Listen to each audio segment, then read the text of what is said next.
أما بعد فأعوذ بالله من الشيطان الرجيم بسم الله الرحمن الرحيم ما آتاكم الرسول فخذوه وما نهاكم عنه فانتهوا وقال تعالى لقد كان لكم في رسول الله أسوة حسنة صدق الله العظيم. میرے قابل احترام بزرگوں، کیونکہ رجب کا مہینہ اب ختم ہونے والا ہے، اس لیے مناسب معلوم ہوتا ہے کہ اس مہینے کے بارے میں جو کچھ ثابت ہے وہ بیان کر دیا جائے اور جو ثابت نہیں ہے اس کو بھی بیان کر دیا جائے، تاکہ جو کچھ ثابت ہے اس پر عمل کیا جائے اور جو ثابت نہیں ہے اس سے اجتناب کیا جائے. ماہ رجب کے بارے میں صحیح سند کے ساتھ جو بات حضرت صلی اللہ علیہ وسلم سے ثابت ہے وہ ایک دعا ہے، جس کے الفاظ یہ ہیں کہ اللہم بارک لنا فی رجب و شعبان وبلغنا رمضان. اے اللہ ہمیں رجب اور شعبان کے مہینے میں برکت عطا فرما اور ہمیں رمضان شریف تک پہنچا دیجیے. جس کو دعا عربی میں نہ آتی ہو وہ اردو میں بھی مانگ سکتا ہے. سرکار دو عالم صلی اللہ علیہ وسلم رجب کا چاند نظر آنے پر یہ دعا مانگا کرتے ہیں. تو اس کا اصل وقت تو رجب کا چاند نظر آنے پر مانگنا ہے، لیکن اب بھی یہ دعا مانگنا جائز ہے اور یہ دعا مانگنا سنت ہے.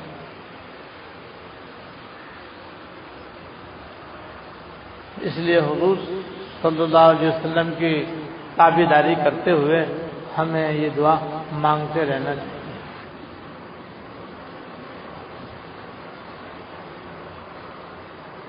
اور اس دعا سے یہ بھی معلوم ہوا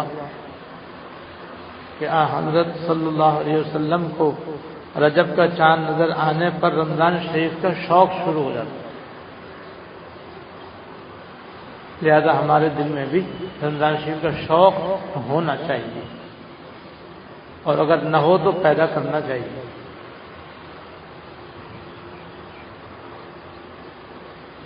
اس لیے کہ رجب کا چاند نظر آنے کے بعد بس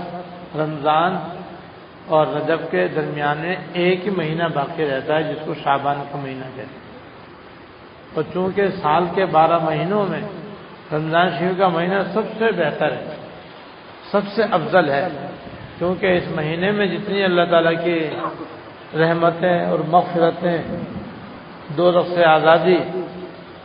جنت کی عطا اور بے شمار برکتوں سے بھرا ہوا یہ مہینہ ہے، اس لیے اس کا شوق ہونا ہی چاہیے کہ اتنا قریب آنے کے بعد بھی اگر خدا نخواستہ کوئی محروم رہ جائے تو بہت بڑی محرومی ہے. یہ ایسے ہی جیسے خدا نخواستہ کوئی دریائے سفر میں ہو اور بہت عرصے سے سفر میں ہو اور اب اپنے شہر کے کنارے پر پہنچنے والا ہو اور پھر شہر سے کنارے سے دور ہو جائے. آدمی کی دل کی حالت بڑی غم والی حالت کہ طویل سفر سے واپسی ہے اور اب اپنے شہر کی گودی پر جہاز لگنے والا تھا، پھر سینکڑوں میل دور چلے گی. ایسے یہ مبارک مہینہ کے قریب آدمی پہنچے اور پھر اس کا انتقال ہو جائے تو بہت بڑی محرومی کی بات ہے. ہمیں اس مہینے کی اتنی قدر نہیں جیسا کہ سرکار دو عالم صلی اللہ علیہ وسلم کو اس کی قدر تھی، اسی لیے آپ نے اس کے بڑے فضائل بیان فرمائے. بہرحال یہ ایک دعا تھا. اور جو باتیں اس مبارک مہینے کے بارے میں ثابت نہیں ہے، اور لوگوں نے اپنی طرف سے ان کو بنا کر اور گھڑ کر اختیار کر لیا ہے، وہ بھی چند باتیں ہیں۔ ان میں سے ایک بات یہ ہے کہ بعض لوگ یہ سمجھتے ہیں کہ رجب کی جو 27ویں شب ہوتی ہے وہ بڑی عبادت کی رات ہوتی ہے اور وہ بڑی مبارک رات ہوتی ہے، چنانچہ وہ اس میں خاص طریقے سے نوافل پڑھنے کا اہتمام کرتے ہیں، رات میں جاگنے کا اہتمام کرتے ہیں، بہت زیادہ ذکر و عبادت کا انتظام کرتے ہیں، یہاں تک کہ بعض لوگ اس کو شب قدر سے بھی بڑھ کر سمجھتے ہیں، جبکہ ایسی کوئی بات حضرت صلی اللہ علیہ وسلم سے ثابت اور منقول نہیں ہے، یہ ایسے لوگوں نے اپنی طرف سے بنا لی، اور ایسے لوگ وجہ یہ بیان کرتے ہیں کہ اس رات میں حضور کو معراج ہوئی تھی، اس وجہ سے یہ رات عبادت کی رات ہے اور فضیلت کی رات ہے، اس لیے اس میں جاگنا چاہیے اور عبادت کرنی چاہیے۔ اس کا جواب یہ ہے کہ معراج کا واقعہ بالکل برحق ہے اور بالکل بجا ہے، اور یہ بڑا عظیم الشان واقعہ ہے، اور سرکار دو عالم صلی اللہ علیہ وسلم کے لیے بہت بڑا اعزاز و اکرام ہے۔ لیکن حضرت صلی اللہ علیہ وسلم سے اس رات میں کسی قسم کی کوئی عبادت یا اس رات کی کوئی الگ سے فضیلت ثابت نہیں، جیسے شب قدر کے بارے میں فضیلت ثابت ہے، اللہ تعالیٰ نے خود قرآن شریف میں سورہ انا انزلنا اس کی فضیلت میں نازل فرمائی ہے، احادیث میں آپ نے اس کی تفصیلات بیان فرمائی ہیں۔ اس کے علاوہ سال کی باقی 5 راتوں کے بارے میں آپ نے خاص فضیلت بیان فرمائی ہے، جیسے عید الفطر کی رات، بقر عید کی رات، 10 ذی الحجہ کی رات، 8 ذی الحجہ کی رات، اور شب قدر وغیرہ۔ جیسے حضور علیہ السلام نے بقر عید کے مہینے میں یکم ذی الحجہ سے 10 ذی الحجہ تک ان 10 راتوں کی خاص فضیلت بیان فرمائی ہے کہ ہر رات کی عبادت شب قدر کے برابر ہے، ہر دن کا روزہ 1 سال کے روزوں کے برابر ہے۔ ایسی کوئی فضیلت آپ نے رجب کی 27ویں شب کے بارے میں نہیں فرمائی۔ اگر آپ فرماتے یا آپ اس رات میں جاگنے کا اہتمام فرماتے تو وہ تو حدیثوں میں آ جاتا، جس کی ایک وجہ یہ بھی ہے کہ آپ کو جو معراج کی سعادت نصیب ہوئی ہے یہ نبوت ملنے کے 5 سال کے بعد ملی، پھر 5 سال کے بعد مزید آپ دنیا میں 18 سال زندہ رہے، کیونکہ نبوت کا زمانہ 23 سال ہے، 23 میں سے 5 نکالو 18 رہتے، تو نبوت کے 5ویں سال آپ کو معراج ہوئی، اس کے بعد مزید اب 18 سال دنیا میں رہے، کسی سال بھی آپ نے اس رات میں الگ سے جاگ کر عبادت کرنے کا اہتمام نہیں کیا، نہ اس کا کوئی ثواب بتلایا، نہ اس کی کوئی فضیلت بتلائی، نہ اس میں خاص طریقے سے خاص نفلیں پڑھنے کا کوئی حکم ارشاد فرمایا، کچھ بھی۔ دوسری وجہ یہ کہ آپ کے انتقال فرمانے کے بعد اس دنیا میں تقریباً 100 سال تک صحابہ کرام زندہ رہے۔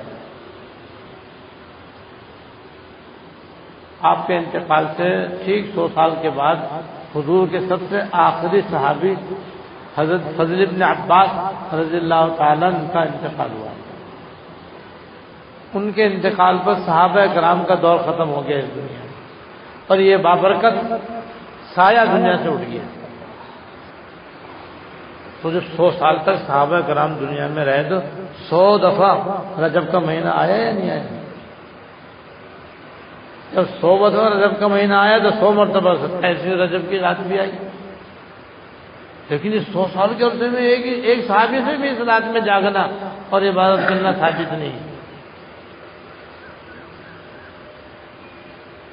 اور اس امت میں سب سے بڑھ کر تو اللہ تعالیٰ کی عبادت کرنے والے اور آپ کے راز و نیاز کو جاننے والے سرکار دو عالم صلی اللہ علیہ وسلم ہے. آپ سے بڑھ کر کوئی عبادت نہیں کر سکتا. اور آپ کے بعد پھر دنیا میں صحابہ کرام سے بڑھ کر کوئی عبادت گزار نہیں ہو سکتا. خود آپ نے حدیث میں ارشاد فرما دیا. ایک حدیث میں ہے کہ ایک مرتبہ صحابہ کرام کی ایک جماعت جو 3 صحابہ پر مشتمل تھی. ایک قول کے مطابق حضرت علی رضی اللہ تعالیٰ اور حضرت عمرو بن عاص رضی اللہ تعالیٰ اور ایک اور صحابی تھے. یہ تینوں صحابی مل کر ازواج مطہرات رضی اللہ تعالیٰ عنہن کی خدمت میں حاضر ہوئے. اور اس لیے حاضر ہوئے تاکہ ان سے دریافت کریں کہ حضور صلی اللہ علیہ وسلم گھر میں کیا عبادت کرتے ہیں. ان کا خیال یہ تھا کہ حضور صلی اللہ علیہ وسلم تو اللہ تعالیٰ کے آخری نبی ہیں, سب سے بڑھ کر اللہ تعالیٰ کی عبادت کرنے والے ہیں, تو آپ کا تو گھر میں بھی سارا وقت عبادت ہی میں گزرتا ہوگا. اس لیے گئے اور جا کر کے ازواج مطہرات رضی اللہ تعالیٰ عنہن سے دریافت کیا. انہوں نے بتایا کہ حضور تو گھر میں ایسے ہی رہتے ہیں تم لوگ اپنے گھروں میں رہتے ہیں, جس میں وہ گھر والوں کے حقوق بھی ادا کرتے ہیں, اپنی جان کے حقوق بھی ادا کرتے ہیں, گھر کے امور میں گھر والوں کی مدد بھی کرتے ہیں, گھر والوں سے بات چیت بھی کرتے ہیں, ان کی دلجوئی بھی کرتے ہیں, گھر کے کاموں میں ان کا ہاتھ بھی بٹاتے ہیں, عبادت بھی کرتے ہیں. تو جب انہوں نے حضور کی گھر کی زندگی ان کو بیان کی تو انہوں نے یہ اندازہ کیا کہ حضور صلی اللہ علیہ وسلم تو گھر میں کوئی زیادہ عبادت نہیں کرتے, اور وہ سوچ کر یہ آئے تھے کہ آپ تو ہر وقت مصلے پہ رہتے ہوں گے, دن بھر روزے سے رہتے ہوں گے, رات بھر مصلے پہ رہتے ہوں گے, ہر وقت عبادت ہی میں رہتے ہوں گے. ابھی جب سنا تو ان کو آپ کی عبادت اپنے گھر میں کم محسوس ہوئی. پھر انہوں نے آپس میں یہ سن کر یہ فیصلہ کیا کہ بھئی ہم کہاں اور حضور کہاں. حضور صلی اللہ علیہ وسلم تو اللہ تعالیٰ کے بخشائے پیغمبر ہیں اور گناہوں سے بالکل پاک ہیں, اور آپ کو اتنی عبادت کی ضرورت ہی نہیں ہے. ضرورت تو ہمیں ہے. ہم حضور سے کیا مقابلہ کر سکتے ہیں, ہماری حضور سے کیا نسبت, لہذا ہمیں زیادہ سے زیادہ عبادت کی ضرورت ہے. یہ سوچ کر انہوں نے وہیں بیٹھے بیٹھے فیصلہ کیا. ایک صاحب نے تو کہا کہ بھئی میرا تو اب یہ تہیہ ہے کہ زندگی بھر میں ہمیشہ رات کو جاگا کروں گا اور ساری رات عبادت کیا کروں گا, سوؤں گا نہیں. دوسرے صحابی نے یہ فیصلہ کیا کہ میں ہمیشہ دن کو روزہ رکھا کروں گا, کبھی افطار نہیں کروں گا. تیسرے نے یہ فیصلہ کیا کہ میں کبھی اب عورتوں سے نکاح نہیں کروں گا, ہمیشہ عورتوں سے الگ رہا کروں گا. یہ فیصلہ اس لیے کیا کہ بھئی ہم تو کچھ بھی نہیں ہے, ہمیں تو زیادہ سے زیادہ عبادت کی ضرورت ہے, اور حضور تو اللہ تعالیٰ کے مقرب اور محبوب اور مقبول پیغمبر اور نبی آخر الزماں ہے, لہذا آپ کو زیادہ عبادت کی ضرورت نہیں, ہمیں ضرورت ہے. اس لیے انہوں نے یہ فیصلہ کیا. تھوڑی دیر میں سرکار دو عالم صلی اللہ علیہ وسلم تشریف لے, اور آپ نے آ کر فرمایا کہ بھئی تم نے یہ فیصلہ کیا. ہاں حضور ہم نے یہ فیصلہ کیا. آپ نے فرمایا دیکھو بھئی میں تم سے زیادہ اللہ تعالیٰ کی عبادت کرنے والا ہوں, اور میں تم سب سے زیادہ اللہ تعالیٰ کے بارگاہ میں متقی ہوں, اور تم سب سے زیادہ میں اللہ تعالیٰ سے ڈرنے والا ہوں. ڈرنے میں بھی, تقوی میں بھی, عبادت میں بھی میں تم تینوں سے زیادہ ہوں اور بڑھ کر ہوں. لیکن بھائی میں تو رات کو سوتا بھی ہوں اور جاگتا بھی ہوں, دن میں روزے رکھتا بھی ہوں اور نہیں بھی رکھتا, اور میں عورتوں سے نکاح بھی کرتا ہوں، حالانکہ 11 عورتیں آپ کی نکاح میں تھیں۔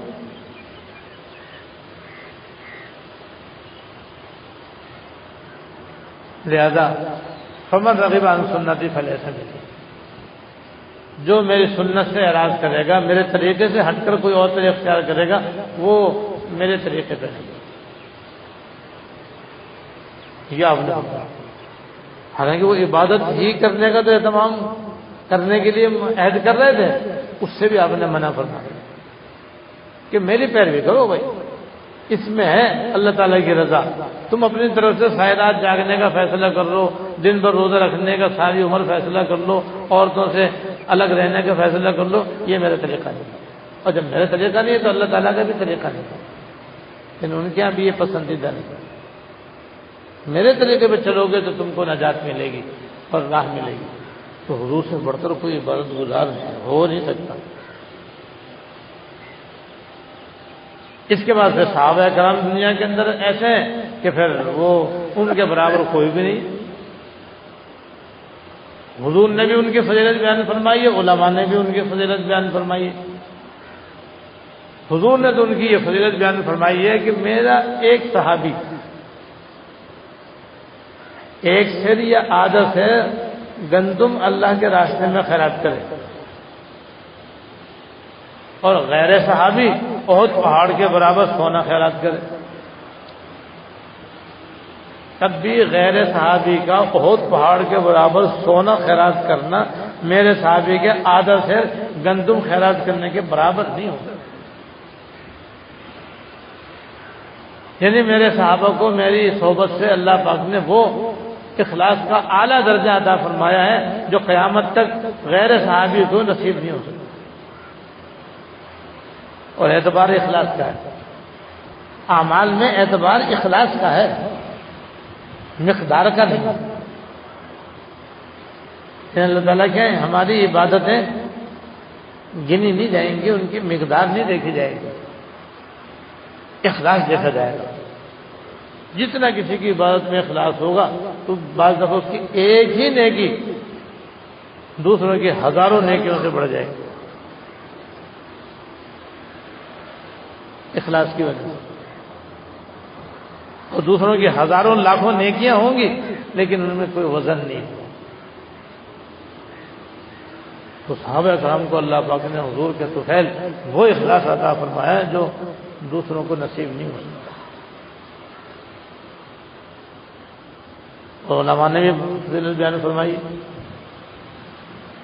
حضرت شیخ عبد القادر جیلانی رحمۃ اللہ علیہ سے کسی نے پوچھا کہ یا حضرت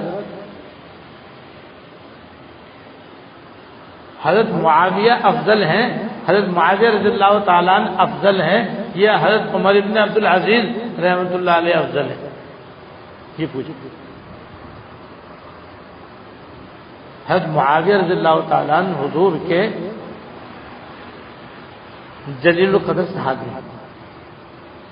جو وحی بھی لکھا کرتے تھے،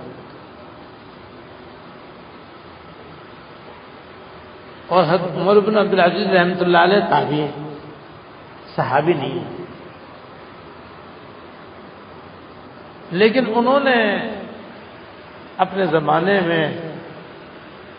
جو خلافت کا نظام قائم فرمایا وہ خلافت راشدہ کا نمونہ تھا۔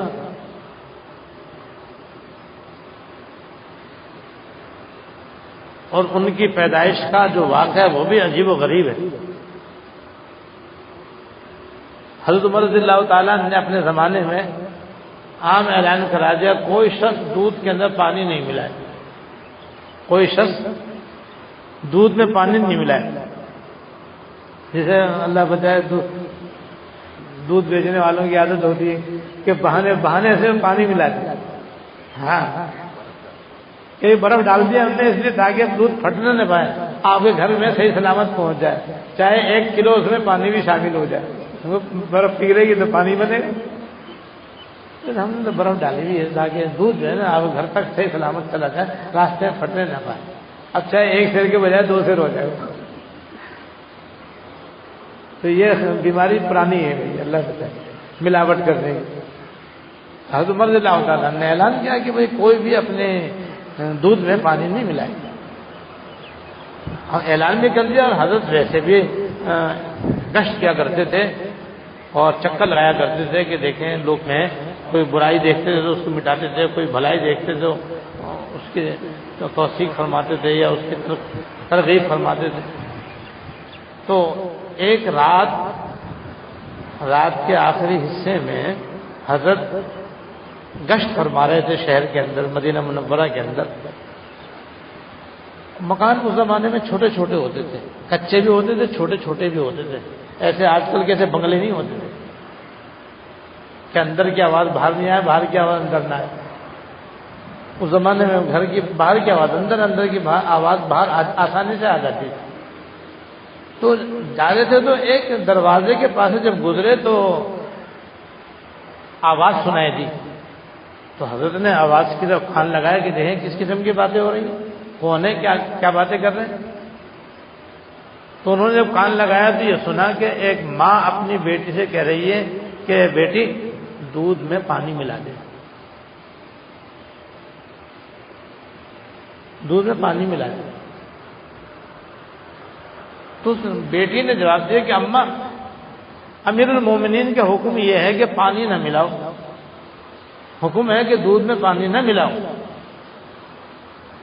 تو ماں نے جواب دیا کہ امیر المومنین کی اس وقت کیا خبر، معلوم نہیں وہ کہاں ہے، کس حال میں ہے، اسے کیا پتا کہ ہم پانی ملا رہے ہیں، لہذا ملا دیں۔ تو بیٹی نے کہا کہ اماں، امیر المومنین تو اگرچہ موجود نہیں ہے، ان کا خدا تو موجود ہے، وہ تو دیکھ رہے ہیں کہ اگر ہم پانی ملائیں گے۔ حضرت عمر رضی اللہ تعالیٰ نے جب اس بچی کا یہ جواب سنا تو سمجھا کہ بھئی یہ تو بڑی پارسا عورت اور بڑی پرہیزگار لڑکی ہے تو ماشاء اللہ۔ انہوں نے اس گھر کو اپنی نظر میں رکھ لیا، اور جب رات گزری دن نکلا تو انہوں نے اپنے بیٹے عاصم کو بلایا اور ان سے کہا کہ بھئی فلاں گھر کی میں ایک لڑکی ہے، وہ بڑی نیک اور پارسا لڑکی ہے، میرا دل چاہتا تم اس سے نکاح کر لو، انشاءاللہ خیر ہو۔ ایسی نیک عورت کہاں ملی؟ ان کے بیٹے راضی ہو گئے اور ان سے رشتہ کیا، نکاح ہو گیا۔ ان کی نسل سے حضرت عمر ابن عبدالعزیز رحمۃ اللہ علیہ پیدا ہوئے۔ ماں ایسی نیک ہوگی تو پھر بیٹا بھی ایسے ہی نیک ہوگا، اس لیے ان کو عمر ثانی کہتے ہیں۔ اور انہوں نے وہ نظام خلافت قائم کیا جیسا کہ حضرات خلفائے راشدین نے قائم فرمایا تھا، جو سنت کے عین مطابق۔ حضرت عمر رضی اللہ تعالیٰ عنہ کے بارے میں لکھا کہ ان کے عدل و انصاف کا یہ عالم تھا کہ انسان تو انسان، جنگل کے اندر جانور بھی ایک دوسرے پر ظلم نہیں کرتے۔ ایک ہی گھاٹ پر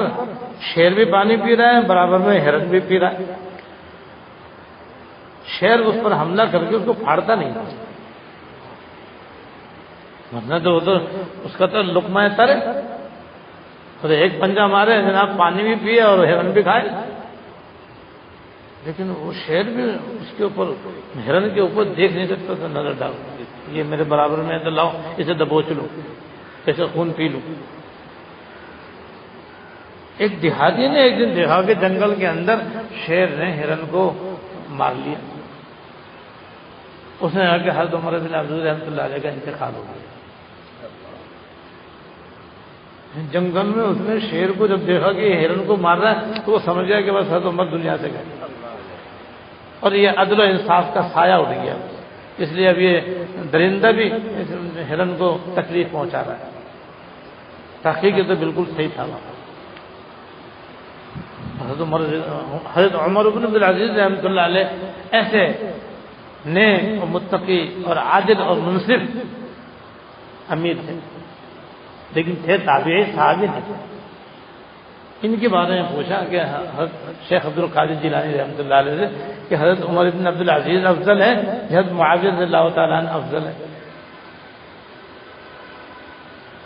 تو انہوں نے کیا جواب دیا؟ انہوں نے یہ جواب دیا کہ بھائی اگر 1000 عمر ابن عبدالعزیز ہوں اور حضرت معاویہ رضی اللہ تعالیٰ عنہ نے حضور کے ہمراہ جہاد کیا ہو اور اس جہاد میں مٹی اڑ کر انہیں گھوڑے کے ناک میں گئی ہو اور ان کی ناک میں جو رینڈ ہے اس کے ساتھ وہ مل گئی ہو جو انتہائی گھن کی چیز ہے، اس مٹی جو ان کے گھوڑے کے ناک میں مادے کے ساتھ مل گئی ہے، یہ 1000 عمر بن عبدالعزیز اس ناک کی مٹی کے برابر بھی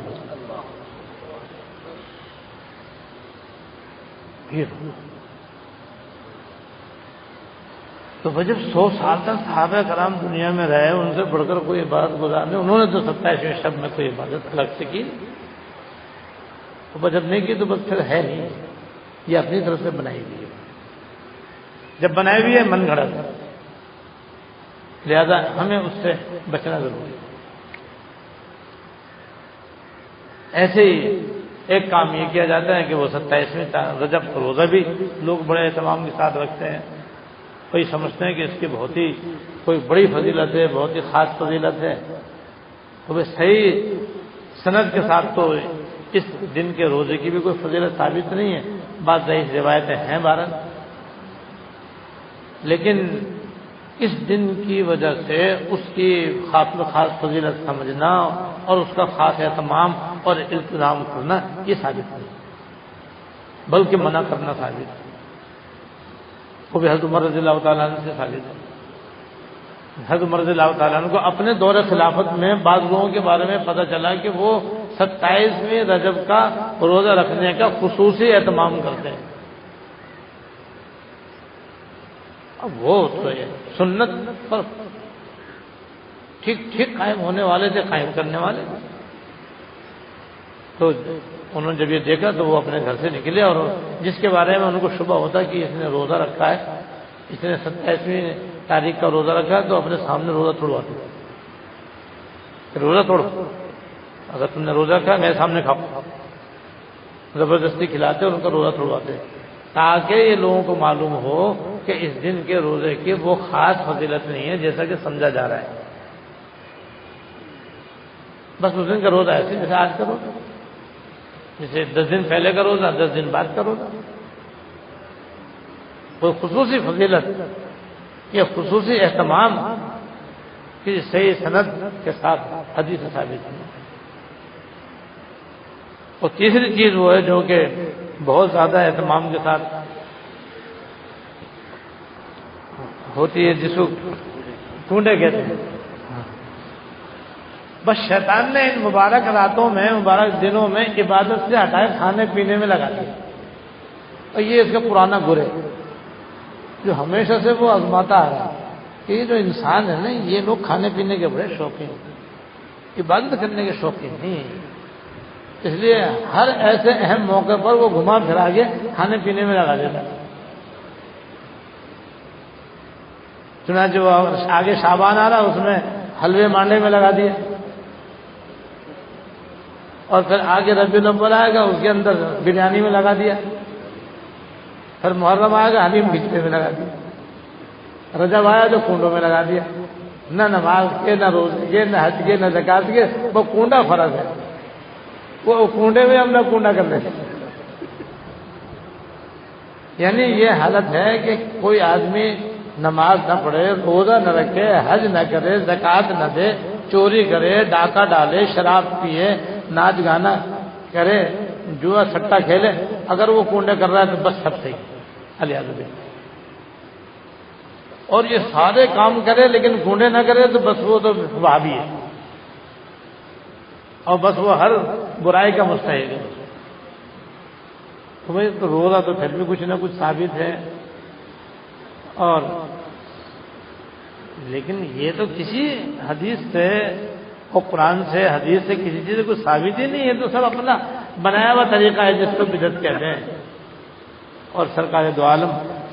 صلی اللہ علیہ وسلم کا ارشاد ہے، ان خیر الحدیث کتاب، ان اصدق الحدیث کتاب اللہ، سب سے سچی بات تو اللہ تعالیٰ کا کلام ہے، وخیر الحدی حدی محمد صلی اللہ علیہ وسلم، اور سب سے بہترین طریقہ تو محمد الرسول اللہ صلی اللہ علیہ وسلم کا طریقہ، بشر الامور محدثات ہوا، اور سب سے بدترین طریقے وہ ہیں جو لوگوں نے اپنی طرف سے بنائے ہیں، جو نئے نئے طریقے ہیں وہ سب سے زیادہ بدتر ہیں۔ کل محدثۃ ضلالہ، ہر نیا طریقہ گمراہی ہے، اور بعض روایت میں ہر گمراہی جہنم میں لے جانے والی۔ ایک حدیث میں آپ نے ارشاد فرمایا کہ میری ساری امت جنت میں جائے گی سوائے اس کے جس نے انکار کر دیا۔ میری ساری امت یعنی جو مجھ پر ایمان لائی، جو میری امت مجھ پر ایمان لائی سب جنت میں جائیں گے مگر جس نے انکار کر دیا۔ قیل ومن ابا یا رسول اللہ صلی اللہ علیہ وسلم، یا رسول اللہ جنت میں جانے سے کون انکار کر دے گا؟ آپ نے فرمایا کہ جس نے میری پیروی کی وہ جنت میں گیا، اور جس نے میری پیروی نہیں کی اس نے گویا جنت میں جانے سے انکار کیا۔ تو ہم تو حضور کا نقش قدم دیکھیں نا، آپ کا نقش قدم تو یہ بتا رہا ہے کہ نہ اس رات کی کوئی فضیلت ہے، نہ اس دن کے روزے کی کوئی فضیلت ہے، اور کونڈے اونڈے تو سب بات کی چیزیں ہیں، یہ تو من گھڑت ہے، یہ تو گمراہی اور دوزخ میں جانے کا ذریعہ ہے۔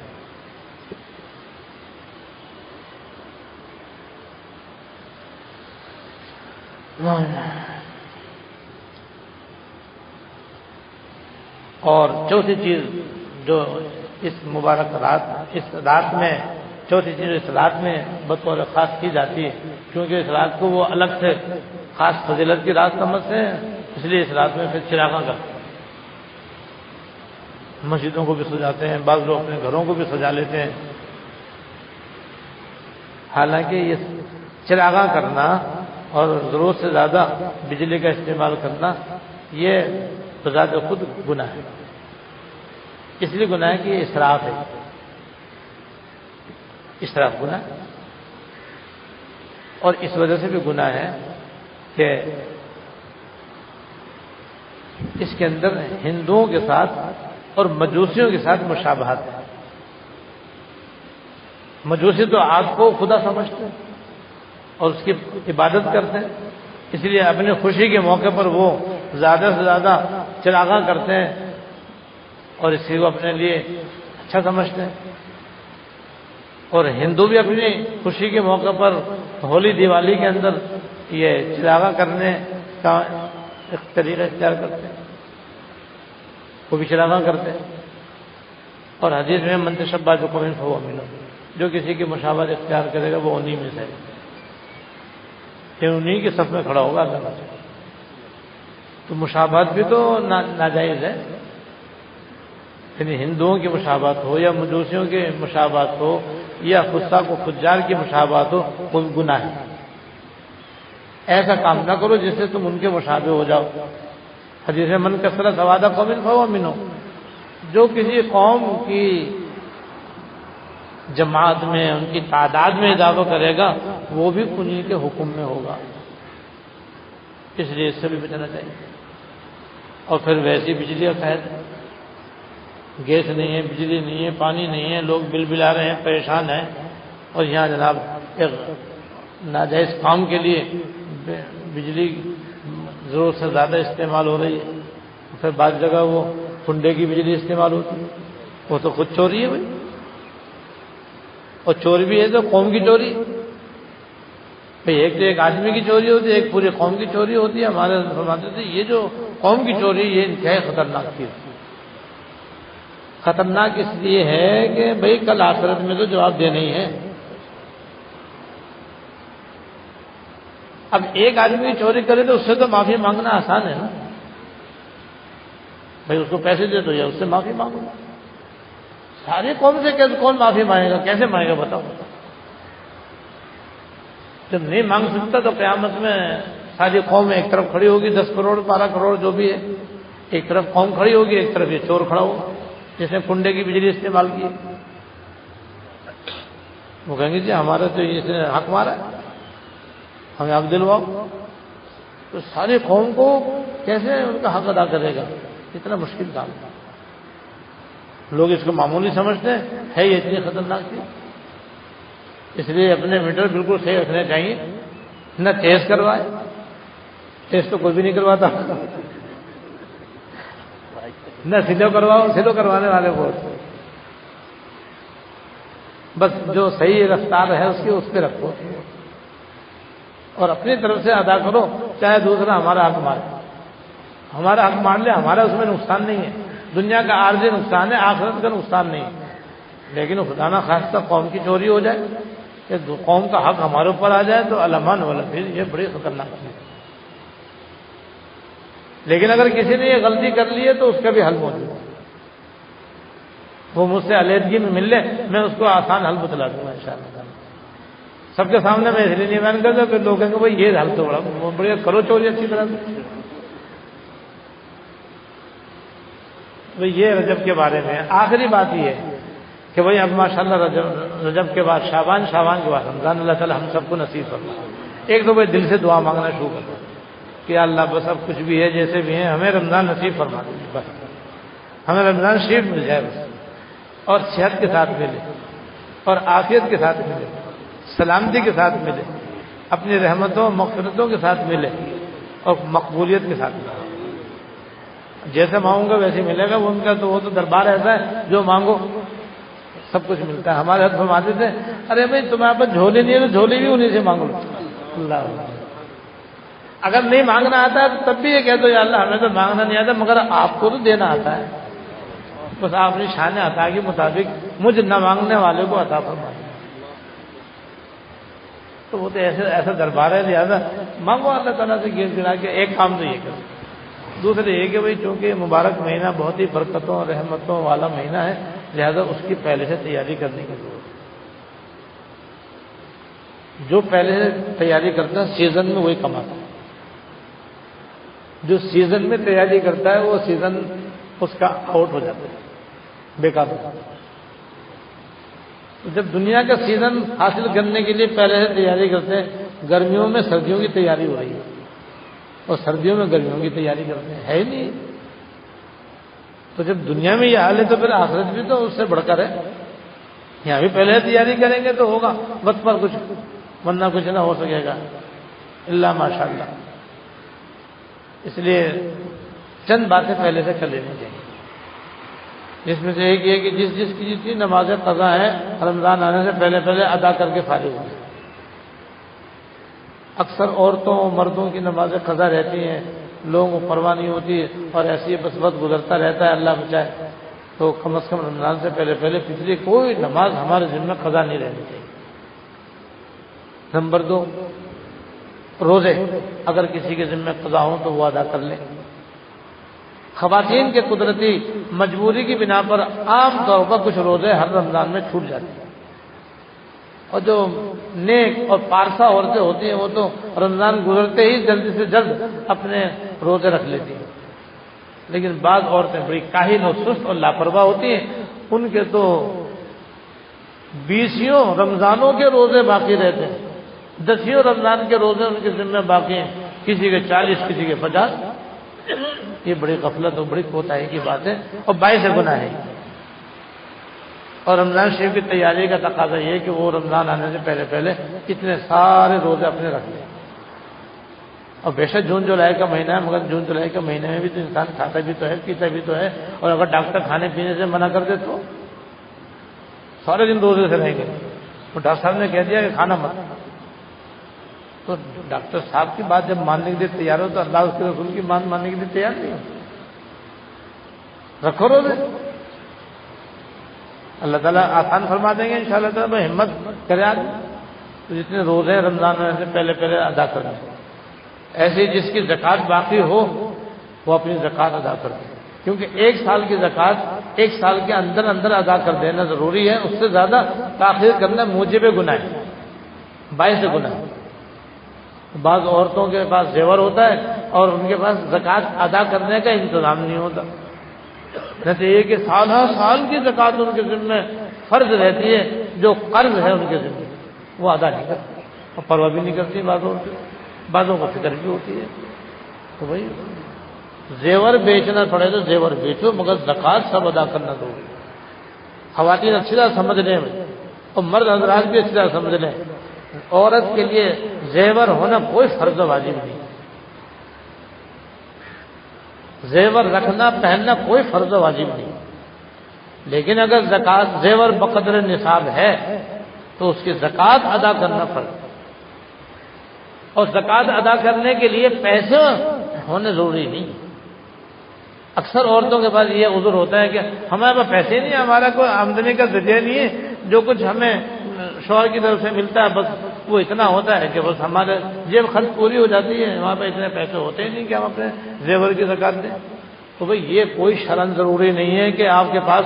نوٹ ہوں تو آپ اپنے زیور کی زکوٰۃ دو اور نوٹ نہ ہو تو مت دو، ایسا کوئی حکم نہیں۔ حکم یہ ہے کہ سونا ہی بیچو، زیور بیچ دو اور زیور بیچ کے جتنی زکوٰۃ بنی ہے اس قدر زیور بیچ کے زکوٰۃ ادا کر دو، چاہے وہ سونے ہی زکوٰۃ میں دے دو اور چاہے سونا بیچ کر کے اس کے پیسے سے زکوٰۃ ادا کر دو۔ لہذا یا تو رکھو نہیں زیور، رکھو تو پھر اس کا اہتمام کرو کہ اس کی زکوٰۃ پائی کی ہمیں نکالنی ہے انشاءاللہ۔ تو جس کے اوپر زکوٰۃ فرض ہو اور اب تک اس نے نہ دی ہو یا کچھ دی ہو کچھ باقی ہو، رمضان آنے سے پہلے پہلے باقی زکوٰۃ بھی ادا کر کے فارغ ہو جائے۔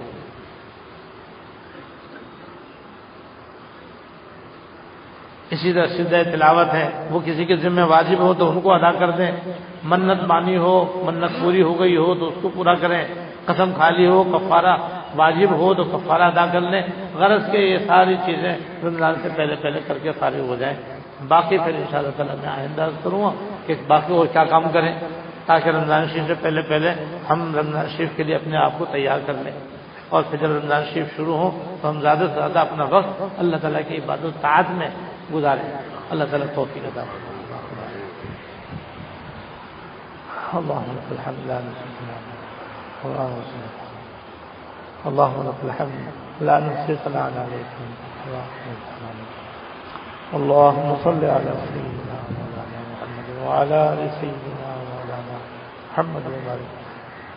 ربنا ظلمنا انفسنا وان لم تغفر لنا وترحمنا لنكونن من الخاسرين ربنا ظلمنا انفسنا لم تغفر لنا وترحمنا لنكونن من الخاسرين ربنا هب لنا من ازواجنا وذرياتنا قرة اعين واجعلنا للمتقين اماما اللهم اغفر لنا وارحمنا وعافنا واعف عنا اللهم اغفر لنا وارحمنا وعافنا واعف عنا اللهم وفقنا لما تحب وترضى من القول والعمل والفعل والنية والهدي انك على كل شيء قدير اللهم اعنا على ذكرك وشكرك وحسن عبادتك یا ارحم الراحمین یا رب العالمین یا حی یا قیوم یا ذو الجلال والاکرام۔ ہمارے سارے اگلے پچھلے چھوٹے بڑے خفیہ علانیہ ہر قسم کے گناہوں کو معاف فرما یا اللہ، ہمارے سارے گناہوں کو معاف فرما، ہم سب کو اپنے رحمت سے اپنے فضل سے اتباع سنت کی توفیق عطا فرما، ہر حال میں سرکار دو عالم صلی اللہ علیہ وسلم کے نقش قدم پر اور صحابہ کرام کے نقش قدم پر چلنے کی توفیق عطا فرما، اور جتنے بھی نئے نئے طریقے لوگوں نے اپنی طرف سے ایجاد کر لیے ہیں اور ان کو دین میں شامل کر دیا ہے، یا اللہ ان سے ہمیں بچنے کی توفیق عطا فرما، ہم سب کو ان سے بچنے کی توفیق عطا فرما، دیگر مسلمانوں کو بھی ان سے بچنے کی توفیق عطا فرما، اور رمضان شریف ہمیں رجب اور شعبان کے مہینے میں برکت عطا فرما، یا اللہ ہمیں رجب اور شعبان کے مہینے میں برکت عطا فرما اور عافیت کے ساتھ، صحت کے ساتھ، قبولیت کے ساتھ ماہ رمضان نصیب فرما، یا اللہ ہم سب کو ماہ رمضان نصیب فرما، یا اللہ اپنی مرضیات میں چلنے کی توفیق عطا فرما، خاتمہ کامل و خالص ایمان تو فرما۔ ربنا تقبل منا انك انت السميع العليم وتب علينا انك انت التواب الرحيم صلى الله تعالى على النبي الكريم محمد وآله وصحبه اجمعين آمين.